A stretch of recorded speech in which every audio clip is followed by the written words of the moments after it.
A പത്മകുമാറിനെതിരെ നടപടിയുണ്ടാകുമെന്ന് സൂചന. CPM സംസ്ഥാന കമ്മിറ്റിയിൽ ഉൾപ്പെടുത്താത്തതിൽ പരസ്യമായി അതൃപ്തി പ്രകടിപ്പിച്ച എ പത്മകുമാറിനെതിരെ നടപടിയുണ്ടാകുമെന്ന് സംസ്ഥാന സെക്രട്ടറി MV ഗോവിന്ദൻ.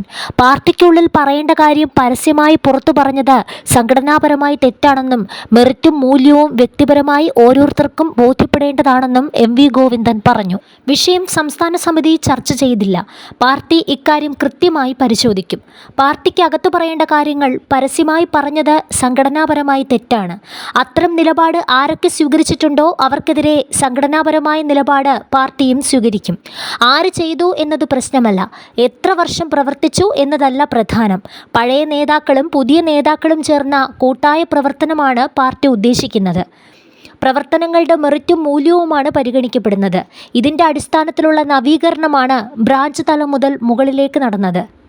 P ജയരാജനെ ഒഴിവാക്കിയതുൾപ്പെടെ കാര്യങ്ങൾ പാർട്ടിക്ക് ബോധ്യമുണ്ട്. മെറിറ്റും മൂല്യവും ഓരോരുത്തർക്കും വ്യക്തിപരമായി ബോധ്യപ്പെടേണ്ട കാര്യമാണ്. അത് ബോധ്യപ്പെടാത്തവരെ ബോധ്യപ്പെടുത്തും, MV ഗോവിന്ദൻ പറഞ്ഞു. കരുവന്നൂർ കള്ളപ്പണ ഇടപാട് കേസിൽ K രാധാകൃഷ്ണൻ MPക്കെതിരായ ED നീക്കത്തെ നേരിടുമെന്നും MV ഗോവിന്ദൻ വ്യക്തമാക്കി. നിയമവിരുദ്ധമായ രീതിയിലാണ് ED കൈകാര്യം ചെയ്യാൻ ശ്രമിക്കുന്നത്. കരുവന്നൂർ ബാങ്കിന്റെ കാര്യത്തിലുണ്ടായ പോരായ്മകൾ തിരുത്തുന്ന സമീപനമാണ് സ്വീകരിച്ചത്. ആദ്യം മുതലേ രാഷ്ട്രീയമായിട്ടാണ് ED കരുവന്നൂർ കൈകാര്യം ചെയ്തതെന്നും MV ഗോവിന്ദൻ ചൂണ്ടിക്കാട്ടി.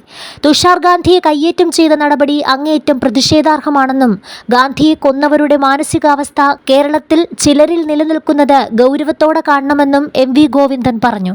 RSSന്റെ വർഗീയ അജണ്ടയുടെ ഭാഗമാണിതെന്നും അദ്ദേഹം കൂട്ടിച്ചേർത്തു. സംഘപരിവാറിന്റെ പ്രവർത്തനങ്ങൾ രാജ്യത്തിന്റെ മതനിരപേക്ഷതയ്ക്ക് എതിരാണെന്ന് ഒരിക്കൽ കൂടി തെളിയിക്കുന്ന സംഭവമാണിത്.